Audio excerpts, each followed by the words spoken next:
and welcome back to this channel.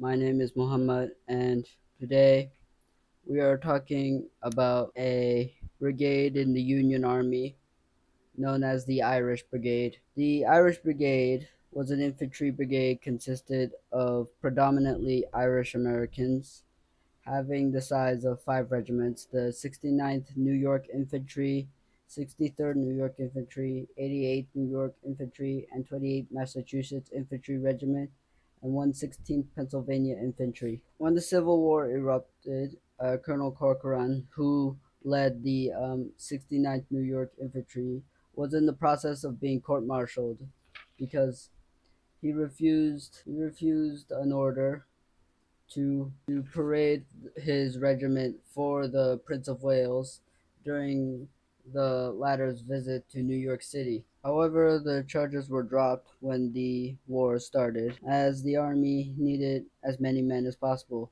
and thus the army rushed the 69th to Virginia. The regiment was present for the Battle of Bull Run under the command of Colonel William T. Sherman, and despite the wounding and capture of Colonel Corcoran, the regiment was one of the few to retain cohesion and served as the rear guard for the Army of the Potomac during the disorganized retreat to defend Washington. After Bull Run, Thomas Francis Meagher, the captain of Company K, applied to have the 69th New York Infantry Militia to become a corps regiment in a larger brigade. The formation of the Irish Brigade was authorized by the Secretary of War, Simon Cameron. Thomas Francis Meagher was promoted to brigadier general and was designated as the brigade's commander. The federal leaders of the Union, however, were hesitant on forming an ethnically based brigade, which would undermine the notion of a union. However, mid 1861, the formation of an ethnically Irish based regiment would serve two purposes. One is warning Britain of a Union supported consequence in Ireland if Britain intervenes. The second is winning Irish American support for the Union, since many Irish were divided on who to support between the Confederate States in their struggle for independence or to preserve the Union, which gave the Irish a set of rights and freedoms under the constitutions, but they had to struggle to obtain. Not to mention, there were also a bit of concern by some Irish, about a flood of freed slaves migrating north, competing for lowly jobs which they already had to scrabble. And an ethnically based brigade would thus solidify the support of the largest Catholic minority for the Union cause. There were several officers who were permitted to purchase and carry non-regulation model 1850s staff and field officers' swords bearing a large four-leaf clover pierced into the handguard, and having their own paid Catholic chaplains within the brigade implied a social acceptance for Irish Catholics. The Irish Brigade distinguished itself from the rest of the Army of the Potomac due to Meagher's insistence on arming the 8 line companies of each New York regiment with the Model 1842 smoothbore musket, which is an obsolete weapon that was largely phased out during 1862, but Meagher insisted that the 8 line companies of each New York regiment be armed with these smoothbore muskets because he wanted his men to fire buck and ball shots. Since the buck and ball shot was a .69 caliber musket ball with four smaller balls, which produced a shotgun effect in close range combat and could not be used with rifles. Meagher had thought that his brigade would have most of the fights at close range, and the officers generally agreed.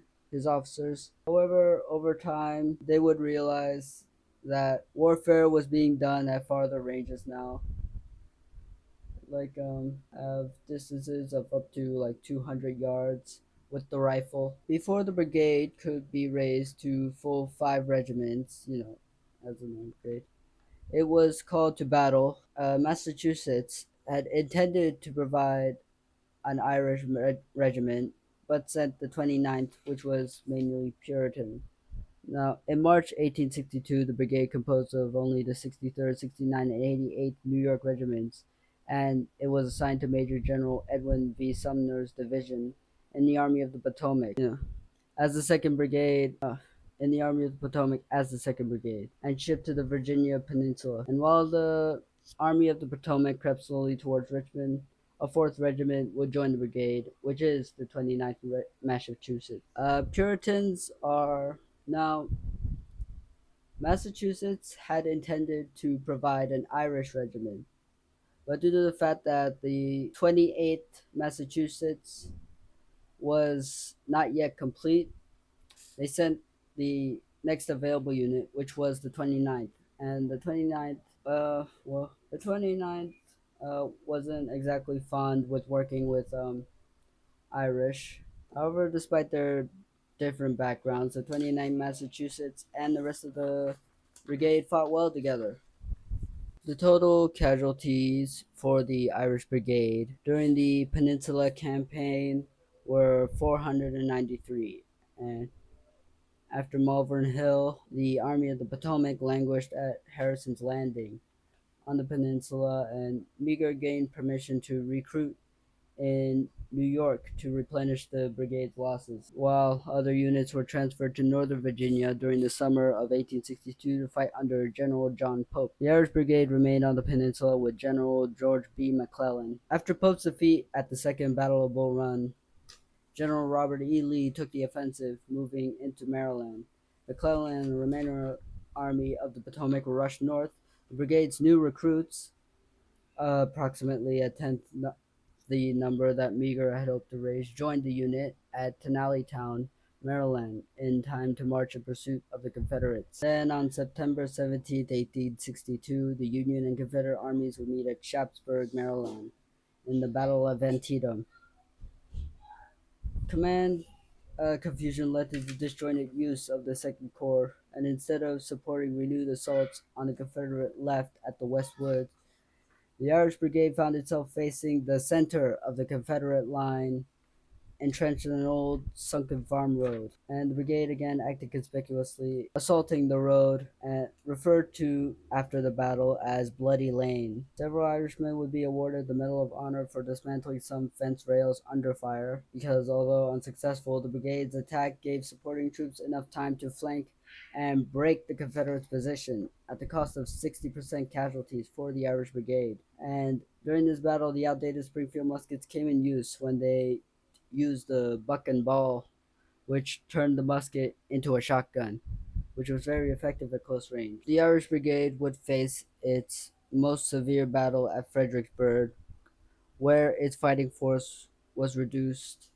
from 1,600 to 1,036. The brigade was involved in the northern battleground of Fredericksburg, where they assaulted the sunken road in front of Mary's Heights. The brigade advanced under heavy fire, but staying resolute, and managed to get close to Confederate lines. However, due to the staggering casualties, the brigade had to pull back, a shattered shell of its former self. The 69th would lose 112 effective soldiers, while the 88th would lose 121 effectives. After the Battle of Fredericksburg, General Meagher again requested to recruit the brigade back to strength this time, but this time, however, the request was denied. In May 1863, the brigade sustained further casualties at the Battle of Chancellorsville. Meagher repeated his request to recruit replacements but was denied, and resigned his commission in protest. And he would be replaced by Colonel Patrick Kelly. Leading up to the Battle of Gettysburg, the brigade recovered several hundred of its injured from Fredericksburg and was able to field nearly 600 men, but in reality it was barely at regimental size. At Gettysburg, the brigade distinguished itself in the wheat field under the command of Colonel Kelly as the 2nd Brigade of the 1st Division of the 2nd Corps. Under overwhelming pressure, the shattered brigade held its ground for a lengthy period of time, and the brigade has a monument on the loop on the Gettysburg battlefield to be visited today. And while continuing to serve with distinction, casualties would continue to increase and by June 1864, the Irish Brigade had been reduced to regimental size, and its commander, Richard Byrne, killed. The U.S. Army disbanded it and incorporated the remaining elements of the brigade into the 3rd and 4th Brigades of the 1st Division, 2nd Corps. The lineage of the Irish Brigade has been officially assigned to the Fighting 69th of the New York National Guard, which is the only currently active military unit that has since formed part of it. Now, the Fighting 69th had fought in World War One as part of the Rainbow Division for bravely displayed brave for bravery displayed in Lorraine, Champagne-Marne, and Meuse-Argonne. The Medal of Honor was awarded to the regiment members, including William Joseph Donovan and Richard O'Neill. By World War II, the Irish influence in the regiment had diminished somewhat, but the regiment served with distinction in the Pacific Theater as part of the 27th New York Infantry Division. And since 1907, the Fighting 69th has been part of the New York National Guard. I think that's all I have to say for today. And yeah, thank you for watching if you're still watching. And goodbye.